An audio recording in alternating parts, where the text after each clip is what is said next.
सरल शाश्वत धर्म चैनल पर आपका स्वागत है। मैं योगेश स्वामी आपके सामने फिर हाजिर हूँ। कई बार हमने पुरंजन की कहानी सुनाई। पुरंजन की कहानी दरअसल में जीव की और भगवान की कहानी है। ये इनकी प्रेम कहानी है। जीव भटका हुआ है अनंत काल से, भगवान से दूर।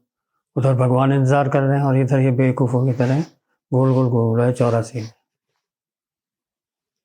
और है मूर्ख, अपने आप को देखो कितना अक्कड़मंद समझता है। एक थोड़ी कोई पोएम लिखी थी मैंने, पहले वो बताता हूँ आपसे। खुद के लिए जीव क्या कह रहा है, मुझसे बड़ा कौन त्यागी, तज हीरा माटी मांगी। भगवान को तज के माया के चक्कर में सोच रहा है बहुत अच्छा, मैं त्यागी हूँ, अविनाशी हूँ, चाहूँ 100 साल आयुष। है कोई ऐसा चतुर मानुष, रोज जूते खाऊं फिर भी बैठूं उन्हीं बीच, उन्हीं बंधु बीच। क्या हुआ अनंत काल से पुकार रहे दीन बंधु, शरीर को मानूं अपना, कौन होता है कृष्णा। अरे कृष्णा जो अपना है उसको तो अपना मानता नहीं, शरीर को अपना माने हुए है। और रोज जहाँ बीवी बच्चों से, दोस्तों से, दुनिया से परेशान किया जाता है, जूते खाता है, वहीं जाके बैठता है। ये कहानी है। और जब तक ये भगवान को नहीं पाल लेगा जीव ऐसे ही भटकेगा। देखो पत्थर है, पृथ्वी का अंश, उसके ऊपर फेंको नीचे आएगा, पैन नीचे आया ना। हवा का अंश, धुआं, धुआं कहाँ जाता है, ऊपर। तो ये स्वाभाविक नियम है, चाहे इसको भगवान का नियम कह दो, प्रकृति का नियम कह दो, कुछ भी कह लो।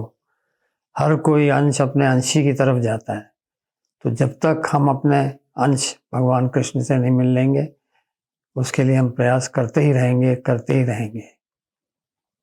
प्रयास क्या करना है, अब हम आ चुके हैं भागवत में।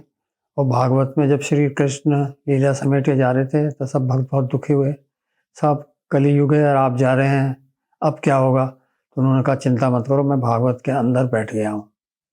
और जो भी भक्त भागवत की कथा सुनता है, मैं उसके हृदय में जाके बैठ जाता हूँ, उसकी सारी वासनाएं नष्ट कर देता हूँ, उससे मुझे मेरी प्राप्ति हो जाती है। तो हमें क्या करना है, अपने जीवन को इस तरह करना है, धरना है, रचना है कि आखिरी समय हमें भगवान की याद आए। प्राण त्यागते समय भगवान याद रहे, संसार नहीं। अरे वो आया ये नहीं, अरे वो दुकान खुली है बंद, कुछ नहीं। रामधुनी हो, भगवान के नाम जब चलता रहे और भगवान को याद करते हुए शरीर त्यागे। तो अगर पूरे जीवन में भी कुछ अच्छा काम नहीं किया होगा तो भी तर जाएंगे हम। ठीक, भागवत के महामत्य सुने, भागवत में ही चले।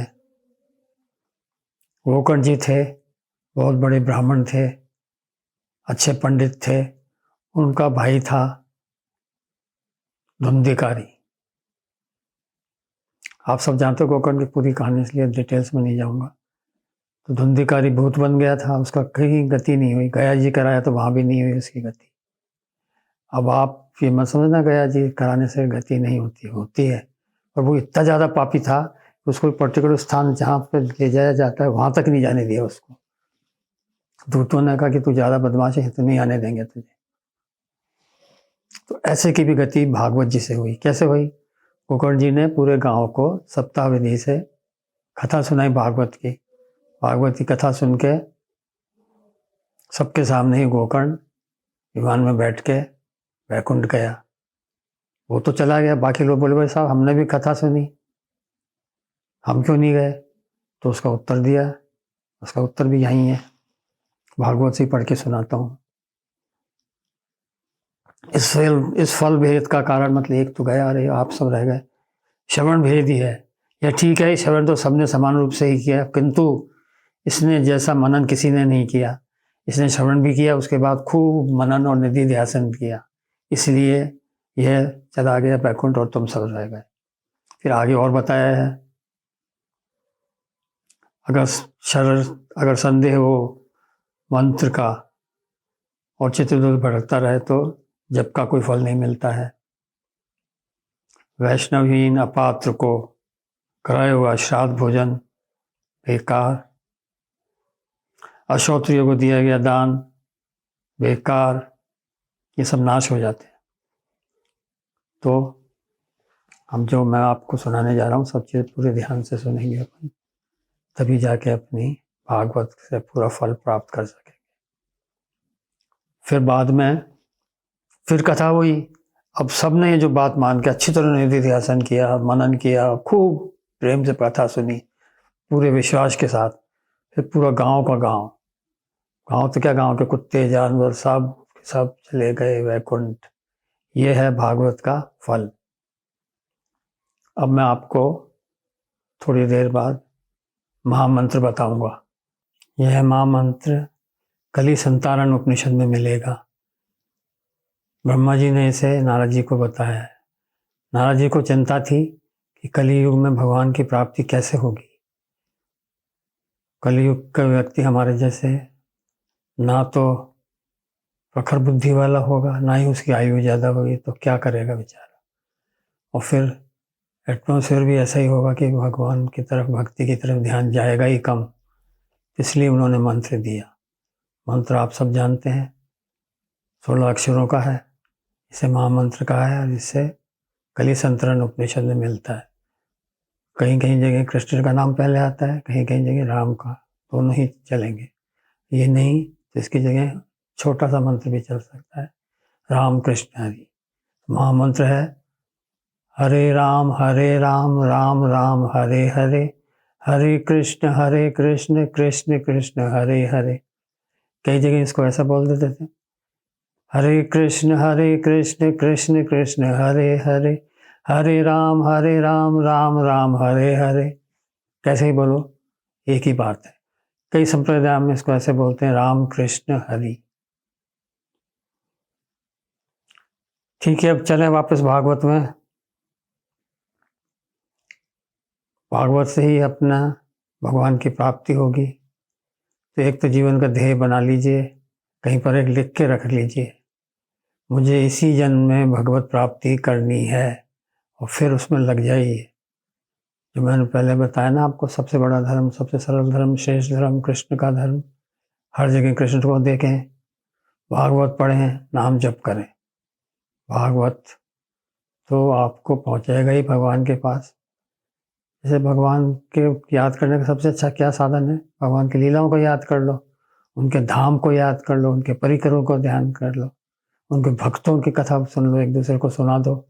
ये है सारा भागवत का। अब मैं आपको बताऊं, पुराणों में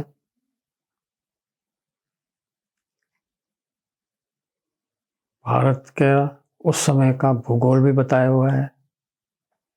कई लोक परलोक के किस्से भी हैं, वर्णन है उनका बाकायदा, किस लोक में क्या है, कौन सा सितारा कहाँ है, कौन सा लोक किधर से जाता है, पहले कोई जाने का रास्ता शिशुमार चक्र, इसका बहुत वर्णन है इसमें। आधुनिक विज्ञान भी इसको अब थोड़ा थोड़ा समझने लगा है। एक तो आप देखो, आपके उस टाइम कितनी महान सभ्यता थी, विज्ञान बहुत डेवलप था। आता है ना वर्णन कि भाई सोने के जेवर पहन रखे हैं, सोने का मुकुट है, इसका मतलब क्या हुआ, मेटलर्जी थी। सोना मेटल कैसे निकाला जाए धरती से, वो इनके पास टेक्नोलॉजी थी, हमारे पास। फिर आपको बताएं, हथियार थे, लोहे के थे, और भी दूसरे मेटल्स के थे, बर्तन के जिक्र आता है, तो मेटलर्जी हम मान सकते थी। फिर आपको पता है क्लोन्स, डॉली तो अब बनी है बाद में जाके, बहुत पहले, ज़्यादा पहले बनी ना, अभी इसी सेंचुरी में बनी, पिछली सेंचुरी मान लो, 20वीं सेंचुरी में बनी है। हमारे यहाँ तो मरे हुए से ही बना दिए गए थे। एक राजा वेन थे, वो बड़े अत्याचारी थे, तो सब ब्राह्मण लोग, संत लोग उससे नाराज हो गए और उसको मार दिया। कोई शस्त्र से नहीं मारा, केवल हुंकारों से। अब देखो हुंकार में कितनी पावर थी, ये भी एक तरह का शस्त्र था, हुंकारों से उसको मार दिया। फिर दिक्कत हुई, राजा चला गया तो अराजकता फैल गई, अनार्की जिसको बोलते हैं ना, लॉ एंड ऑर्डर सिचुएशन हो गई। तो उसको कैसे करें, तो फिर उसी के शरीर से उसको अच्छी तरह मथ करके एक लड़का और एक लड़की का जोड़ा बनाया गया। राजा निमि की डेथ हो गई थी। डेथ तो क्या हो गई थी, शाप से उनको मार दिया गया था। तो उनसे बनाए गए राजा जनक, ये आपके पुराने ज़माने की है। पुराने ज़माने में भी सैटेलाइट होते थे, विमान होते थे, इसी प्रकार की टेक्निक से राजा निमि के मृतक शरीर से जनक को बनाया गया था, और वो तो आप सब जानते ही हैं। बलराम जी देवकी के गर्भ में थे, वहाँ से उसको ट्रांसफ़र कर दिया गया गर्भ को, एक कोख से दूसरे कोख में। अब आया ये विज्ञान, आपके यहाँ बहुत पहले से था। उसके बाद आपको कंदर्प जी का विमान क्या पूरा सैटेलाइट बना रखा था, पूरी सिटी की सिटी थी वो। सुनाएंगे बाद में भी कहानी, और इसका आपके इसमें भागवत में ही है। और उस टाइम इंटरस्टेलर ट्रैवल भी हुआ करता था, एक गैलेक्सी से दूसरे गैलेक्सी में। बलराम जी की जब शादी नहीं हुई थी उस टाइम की बात है ये। इनकी पत्नी का नाम था रेवती, बहुत लंबी थी ये, इतनी ज़्यादा कि उनके पिताजी को बहुत चिंता थी। धरती पे कोई उसके लिए वर नहीं मिल रहा था। उचित वर ढूंढने के लिए, पूछने के लिए ब्रह्मा जी के पास गए उनके पिता राजा रेवत।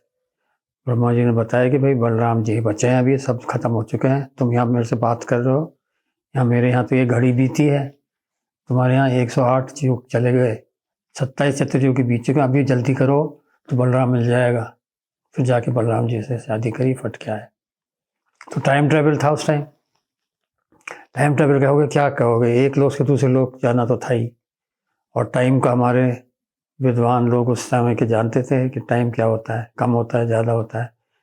जिस टाइम ये लोग तो आदिवासी थे ना आपके वेस्ट वाले, इनके पास तो आग भी नहीं थी, पहिया भी नहीं था, तब आप लोग वहाँ पहुँच गए थे। ब्रह्मा जी के लोक में भी जाया करते थे, स्वर्ग लोक में बहुत लोग गए, राजा दशरथ गए हैं, याद है ना।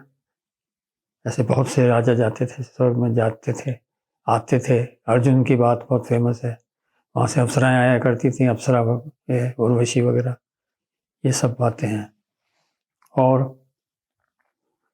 बिना कोई माइक्रोस्कोप के, बिना कोई सोनोग्राफी के गर्भ की स्थिति बताई है कपिल देव ने, कपिल महाराज ने, अवतार ने अपने माँ को, कि गर्भ एक दिन का कितना बड़ा होता है, 2 दिन का कितना है, कितने महीने का इतना है, ऐसा सारा वर्णन है। तो मतलब कोई टेक्निक तो थी ना जिससे हुआ था। चलो अपन वापस भक्ति पे आते हैं। भक्ति का हक हर किसी को है, पहले भी बार बार बताया गया है। आप सन्यासी के लिए मत छोड़ो इसको, वैरागी के लिए मत छोड़ो, बुढ़ापे के लिए मत छोड़ो, हर कोई भक्ति कर सकता है, हर आश्रम वाला, हर वर्ण वाला। एक चीज़ है जो सबके लिए कॉमन है। भक्ति हमारे यहाँ निराकार की भी कर लो, साकार की भी कर लो, किसकी भी कर लो, हर प्रकार की भक्ति मिलेगी आपके धर्म में। ये है आपका सनातन धर्म, ये है आसान, ये है शाश्वत। इसीलिए चैनल का नाम भी सरल शाश्वत धर्म रखा गया है। भक्ति के बारे में आपको आगे फिर बताया जाएगा, फिर मिलेंगे। हरे कृष्ण। हरे राम राम राम हरे हरे, हरे कृष्ण कृष्ण कृष्ण हरे।